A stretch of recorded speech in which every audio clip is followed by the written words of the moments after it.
Setiap orang yang belum memahami akidah dengan benar, maka dia belum bisa berislam dengan benar. Bahwa begitu perhatian besarnya Rasulullah terhadap masalah akidah umat. Di Mekah waktu itu, yang memperhatikan masalah akidah ini, masalah keimanan selama 13 tahun. Ada sebagian orang yang mengatakan akidah itu ibarat saklar ya. Dia adalah pusat dari lampu-lampu yang ada. Kalau saklarnya nggak baik, pasti juga nggak baik lampu-lampu yang lain. Apapun yang kita lakukan itu adalah landasannya adalah akidah yang lurus, baru nanti kita kemudian berbuat baik kepada orang-orang lain.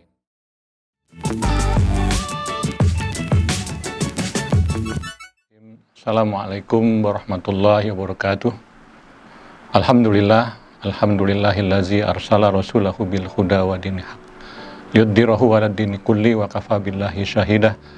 Asyhadu an la ilaha illallah wahdahu la syarikala wa asyhadu anna Muhammadan abduhu wa rasuluhu la nabiyya. Kepada permisa ikhwan akhwat kaum muslimin yang dimuliakan oleh Allah, salah satu hal yang penting di dalam Islam yang perlu kita utamakan adalah berhubungan dengan masalah akidah. Bahwa segala persoalan yang menyangkut dengan keislaman kita akan terkait dengan masalah akidah. Oleh sebab itu, kita harus bisa memahami dengan baik. Akidah itu adalah sesuatu yang penting, harus dipelajari dengan dasar keilmuan yang telah ditetapkan oleh syariat Islam. Apa itu akidah? Akidah itu dari segi bahasa dan logatun dari kata akoda, yakidu, akdan, akidotun. Artinya akidah ini menyangkut dengan artinya simpul atau ikatan, di mana semua ajaran Islam itu diikat oleh akidah. Ada satu pendapat yang perlu kita ungkapkan di sini, bahwa ada salah satu ahli tafsir tematik. Beliau adalah Syekh Abdul Hayy Al-Farmawi, seorang ahli tafsir tematik yang menjadi guru besar di Universitas Al-Azhar Mesir. Pernah mengatakan bahwa seseorang itu tidak akan sempurna keislamannya apabila tidak akan bisa menjalankan 4 hal. Yang pertama adalah berakidah yang benar. Akidah yang benar artinya adalah akidah yang lurus, akidah yang sahih. Dengan akidah itu dia bisa menjalankan keislaman dengan baik. Kemudian yang kedua adalah berasyariah yang benar. Artinya dia bisa memahami syariat dengan benar dan bagaimana dia bisa mengaplikasikan syariat itu dalam kehidupannya sehari-hari. Kemudian yang ketiga adalah berakhlak yang kokoh, yang mulia, yang dimana akhlak itu akan menjadi cerminan dari seorang muslim, bagaimana dia bersikap, bagaimana dia bertingkah laku dalam kesehariannya. Kemudian yang keempat adalah bermuamalah dengan benar. Terkait dengan 4 hal ini, bahwa Islam adalah agama yang sangat mementingkan keseimbangan antara satu dengan yang lainnya. Apabila tidak ada keseimbangan antara satu dengan yang lainnya, maka kita belum bisa menyempurnakan keislaman kita. Oleh karena itu, syarat kita berislam dengan 4 hal ini adalah satu syarat yang sangat penting. Mari kita lihat, kenapa Ustadz Syekh Abdul Hayy Al-Farmawi mengatakan ada 4 syarat itu. Yang pertama, dia menempatkan akidah itu pada nomor 1. Sehingga setiap orang yang belum memahami akidah dengan benar, maka dia belum bisa berislam dengan benar. Dan kita harus memahami betul bahwa Rasulullah itu memberikan porsi yang sangat besar dalam pendidikan akidah ini. Kita sama-sama tahu bagaimana beliau di Mekah waktu itu yang memperhatikan masalah akidah ini, masalah keimanan selama 13 tahun. Kemudian masalah-masalah itu baru di Madinah ya selama 10 tahun. Ini mengisyaratkan pada kita, saudara sekalian, bahwa begitu perhatian besarnya Rasulullah terhadap masalah akidah umat. Sampai hari ini kita sebagai umatnya harus juga memperhatikan masalah akidah dengan baik. Karena semua kecacatan kita dalam berislam, kelemahan kita berislam itu karena akidah kita yang masih lemah dan tidak kuat. Nah, oleh karena itu kita harus memahami bahwa sebelum kita beramal, kita menjalankan Islam dengan baik, maka luruskan akidah kita terlebih dahulu. Nah, kemudian yang kedua adalah, kalau akidah kita sudah lurus, kita harus bisa menjalankan syariat Islam dengan benar, hukum-hukum Islam dengan benar. Karena semua hukum itu adalah terkait dengan masalah keimanan dan masalah akidah kita. Kalau akidah kita rusak, maka pelaksanaan daripada syariat itu akan juga rusak juga. Ini yang pertama. Nah, seringkali kita, ada orang yang berakidah dengan lurus, tapi dia tidak bisa melaksanakan syariat Islam dengan benar. Artinya, antara satu dengan lain saling berkaitan. Kemudian yang ketiga, berakhlak. Akhlak yang kokoh, akhlak yang mulia. Tidak akan mungkin seorang muslim mempunyai akhlak yang mulia kalau dia tidak memiliki akidah yang kuat, akidah yang kokoh. Semangat saja tidak cukup. Dia harus punya moral yang baik, akhlak yang baik di tengah-tengah masyarakat. Kadang-kadang ini kita perhatikan, banyak orang punya semangat hidup yang luar biasa, semangat dakwah yang luar biasa, ibadah luar biasa, tapi ternyata dia tidak memperhatikan akhlaknya. Padahal Rasulullah itu memang diturunkan dalam menyempurnakan akhlak setiap manusia. Nah, yang keempat adalah karena akidah yang kuat itu juga kita bisa bermuamalah dengan baik, berhubungan dengan orang dengan baik. Bagaimana cara kita berhubungan dengan orang lain dengan baik? Dasarnya dengan keimanan kita kepada Allah Subhanahu wa Ta'ala. Seringkali kita mengabaikan masalah muamalah ini. Di dalam ajaran Islam banyak sekali ajaran-ajaran yang menyangkut muamalah kita. Sejauh mana interaksi kita dengan orang lain. Nah, inilah 4 hal yang harus kita pahami sehingga kita bisa berislam dengan baik dengan dasar akidah yang lurus. Satu istilah lain yang sama dengan akidah adalah tentang yang disebut dengan tauhid. Tauhid ini adalah termasuk bagian daripada hal-hal yang berhubungan dengan pokok-pokok agama. Dalam istilah di dalam dunia pendidikan itu disebut dengan usuluddin. Usuluddin ini berkaitan dengan pokok-pokok agama. Seseorang yang ingin berislam dengan baik harus kokoh akidahnya, harus benar tauhidnya, harus bisa mengesahkan Allah dengan sebaik-baiknya dan tidak mensekutukan dengan yang lain.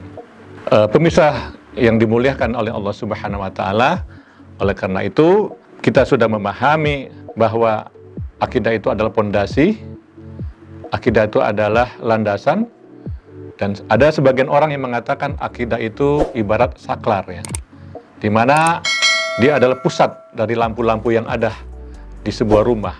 Kalau saklarnya nggak baik, pasti juga nggak baik lampu-lampu yang lain. Nah, semuanya yang berhubungan dengan lampu-lampu itu juga berhubungan dengan masalah akidah.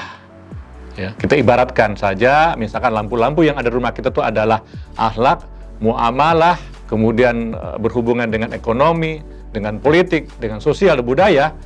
Kalau akidahnya tidak lurus, maka akan terjadi kerusakan-kerusakan dalam muamalah, kerusakan-kerusakan di dalam akhlak, dan kerusakan-kerusakan dalam hal-hal yang berhubungan dengan masalah ekonomi, sosial, dan politik. Nah, disinilah pentingnya kita memahami akidah dengan benar, sehingga ketika pemahaman kita dengan akidah dengan benar, baik, maka baik juga yang lain. Nah, terkait dengan ini juga harus kita pahami bahwa masalah akidah ini tentu berhubungan bagaimana kita beribadah dengan Allah tanpa mensekutukan dengan yang lain. Makanya Allah di dalam surat An-Nisa ayat 36 mengatakan, wa'budullaha wa la tusriku bihi syai'ah wa bil walidaini ihsanah wa bizil qurba wal yatama wal masakin wal jari dzil qurba wal jari junubi was sahibi bil jambi wa ibnis sabil wa ma malakat aymanukum innallaha la yuhibbu man kana mukhtalan fakhura. Apa kata Allah di sini? Wa'budullah wa la tusriku bihi syai'a. Sembahlah Allah, jangan sekutukan dengan yang lain. Setelah itu baru Allah perintahkan berbuat baik kepada orang tuanya, kepada anak yatim, kepada fakir miskin. Sehingga apapun yang kita lakukan itu adalah landasannya adalah akidah yang lurus tanpa mensekutukan dengan Allah. Baru nanti kita kemudian berbuat baik kepada orang-orang lain. Dalam masalah berbuat baik kepada orang tua, berbuat baik kepada anak yatim, fakir miskin, itu adalah dilandasi oleh akidah yang lurus. Nah, oleh karena itu, dalam waktu yang singkat ini, marilah kita terus mempelajari masalah akidah dengan sebaik-baiknya, karena akidah itu adalah energi yang meluruskan segala sesuatu menyangkut dengan perilaku kita, energi yang menyemangati kita dalam kehidupan kita sehari-hari. Sehingga ketika orang akidahnya kuat, insya Allah jauh dari perbuatan maksiat, jauh dari perbuatan yang dilarang oleh Allah Subhanahu wa Ta'ala. Dan ingat juga, akidah yang lurus itu bisa memotivasi seseorang untuk melakukan segala kebaikan di dalam kehidupannya. Semua landasan akidah itu akan mempengaruhi pikiran kita, pola pikir kita, cara kita bersikap, cara kita bertindak, itu sebenarnya diakibatkan oleh akidah kita yang lurus. Tapi apabila akidah kita tidak lurus, maka akan mempengaruhi segala cara berpikir kita, sikap kita, tingkah laku kita. Tentu saja ini akan bertentangan dengan ajaran Islam. Semua ajaran-ajaran dunia ini yang dipahami oleh kaum muslimin, apabila akidah mereka tidak lurus, maka mungkin saja ada seorang Islam ternyata cara berpikirnya sekularitas, cara berpikirnya liberal, malah ada cara berpikir komunis yang tidak sesuai dengan akidah. Oleh karena itu, akidah yang kita pahami itu akan menafikan segala ideologi-ideologi yang tidak Islami. Ketika ideologi yang tidak Islami itu ada dalam pikiran kita, ada dalam sikap kita, nanti kalau kita, berarti itu diakibatkan oleh akidah yang kita yang tidak lurus. Nah, oleh karena itu, di dalam semua persoalan-persoalan yang menyangkut dengan kehidupan kita, sekali lagi bahwa pengajian yang kita buka semua juga dimulai dari masalah akidah. Jangan kita baru belajar Islam langsung kepada masalah-masalah lain sebelum kita mempelajari akidah. Karena orang akidah kokoh, insya Allah dia bisa akan memahami hal-hal yang lain. Apakah itu masalah fikih, apakah masalah muamalah, apakah masalah sosial dan budaya.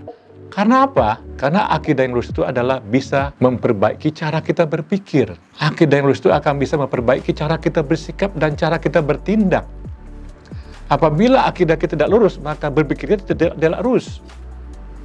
Kenapa orang Islam ternyata kenyataan dalam praktek kehidupannya dia berideologi sekuler, memisahkan antara agama dengan kehidupan sehari-hari? Kenapa itu terjadi? Karena mereka belum mempunyai akidah yang lurus. Kenapa orang Islam tingkah lakunya jauh dari Islam? Karena mereka belum punya kekuatan akidah, belum punya kekuatan keimanan dalam kehidupannya sehari-hari. Oleh karena itu, marilah kita sama-sama memahami akidah dengan baik, supaya lurus akidah kita, harus kita dengan ilmu mempelajari akidah itu. Insya Allah kalau akidah itu dengan ilmu, maka akidah itu akan kuat. Tapi kalau akidah tidak dipelajari dengan ilmu, maka akidah itu akan lemah. Karena betul banyak orang yang tidak mau belajar ilmu agama, dia punya semangat, dia punya giroh, tapi cara berpikirnya jauh dari Islam. Kenapa itu terjadi? Karena mereka tidak bisa memahami masalah akidah, masalah keimanan, masalah tauhid dengan benar. Banyak orang rajin beribadah, tapi tidak dimotivasi oleh keimanan, dimotivasi oleh tauhid yang lurus, oleh akidah yang kuat. Sehingga terjadi penyimpangan-penyimpangan, bercampur adukan ibadah dengan kesirikan, ya, dengan bid'ah, dengan segala kurafat. Itu diakibatkan mereka tidak memulai keislaman mereka dengan akidah yang lurus. Nah, demi kesempurnaan kita, demi keislaman kita yang kafah, maka apa yang diungkapkan oleh Ustadz Abdul Wahid Farmawi ini menjadi landasan buat kita. Mari kita menyempurnakan keislaman kita. Yang pertama adalah dengan akidah yang lurus. Yang kedua adalah bagaimana kita syariah yang benar, syariah yang sesuai dengan ajaran Islam. Yang ketiga adalah bagaimana dengan akidah yang lurus itu, akhlak kita juga akan lurus, akhlak kita akan mulia. Yang keempat adalah dengan akidah yang lurus itu kita akan bisa bermuamalah dengan baik-baik dengan manusia. Sehingga dengan orang yang akidahnya kuat, ketika berhadapan dengan manusia dia akan sabar. Seperti Allah katakan di dalam Al-Quran, surah Al-Furqan ayat 20, waja'alna ba'dukum li ba'dim fitnah atas biruna.